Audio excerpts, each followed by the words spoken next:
Up until now, we've really only been talking about classical conditioning or pairing or creating associations between stimuli.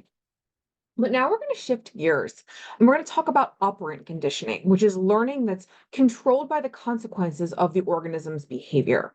So while classical conditioning is about associations, pairing stimuli together, operant conditioning is about a behavior and then a consequence. So another way to think about this is that first there's a stimulus, which then leads to a response. Stimuli are environmental events in the real world, and responses are behaviors that are brought about by a stimuli. So, a very simplified example might be I study, that's my behavior. I get a good grade, that's my response. You can almost think of it as a chain of events. Something happens, which then kicks off something else happening. I go outside without sunscreen, I get sunburned. I eat too much pizza, I get a stomach ache. Spray the cat with a water bottle when he scratches the couch. Hopefully, he stops scratching the couch. Now, the consequence, what happens after the behavior influences the future frequency of the behavior. And so that's what we'll spend some time talking about in a minute. Just go back a second. We'll first overview operant conditioning, and then we'll get into contingencies, and then other components of operant conditioning. Okay.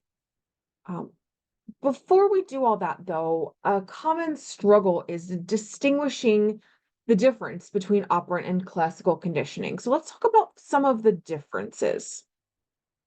First up is the language that we use to describe the behavior. Behavior analysis has its own sort of language. We don't need to go too crazy here, but I do want you to have an idea. In classical conditioning, we talk about a response being elicited or drawn out from the organism. It's more reflexive. To elicit a response means to do something that draws the response out. Versus in operant conditioning, we're going to talk about the response being omitted, which is much more sort of purposeful. Second is the relationship between the behavior and the consequence. Now, consequence does not mean what you may think it means. When we hear the word consequence, we typically think of it as something bad or negative. It's a punishment. We're going to talk about punishment too, but again, it's going to mean something different than what you're used to it meaning. Here, it just means that it is something that comes after the behavior. For every action, there is a reaction. I go to bed late, I'm tired the next day, right? An action and a reaction. The relationship is different in operant versus classical conditioning. Remember, classical conditioning is just a matter of pairing stimuli, of making the connection between a metronome and food so that the metronome eventually serves the same purpose as the food in eliciting the behavior.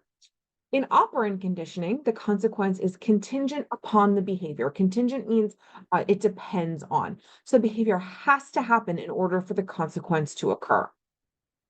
If we were to put Pavlov's study into operant conditioning terms, we might say that the dog has to salivate in order to get access to the meat powder. Or a child being potty trained might earn a piece of candy contingent upon successfully using the bathroom. And finally, another difference is which system is at work. And so hopefully you remember we talked about the autonomic nervous system a few weeks ago. In classical conditioning, the responses depend primarily on the autonomic nervous system. So it tends to be more reflexive. Operant conditioning is more about muscles and voluntary change in behavior. So I have this video that gives a good breakdown of the difference between the two. So let's take a look. Psychologists define learning as a long-lasting change in behavior as a result of experience. Classical and operant conditioning both lead to learning. So what's the difference between them? Classical conditioning was first described by Ivan Pavlov and is the association of a stimulus with an involuntary response. It focuses on involuntary automatic behaviors. Pavlov noticed that a neutral stimulus before a reflex causes an association. He conducted an experiment in which he rang a bell before presenting dogs with food. When dogs see or smell food, they salivate, even though it is not a learned behavior. Rather, their salivating is an unconditioned response to seeing food, which is an unconditioned stimulus.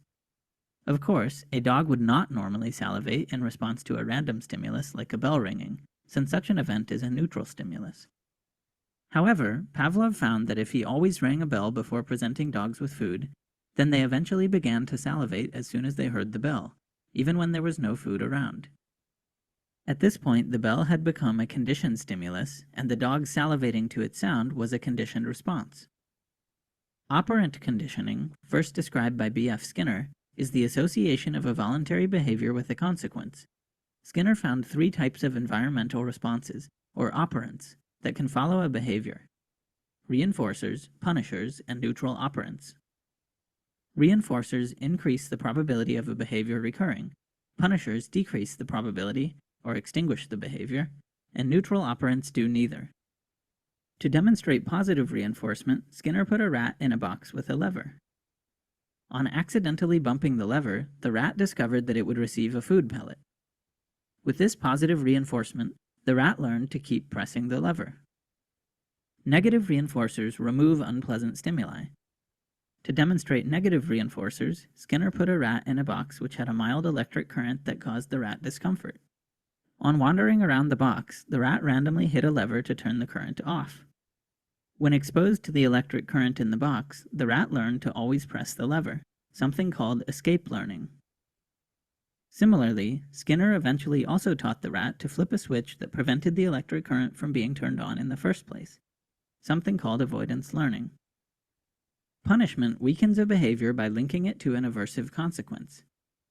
Just like reinforcement, it can occur through the addition or removal of a stimulus.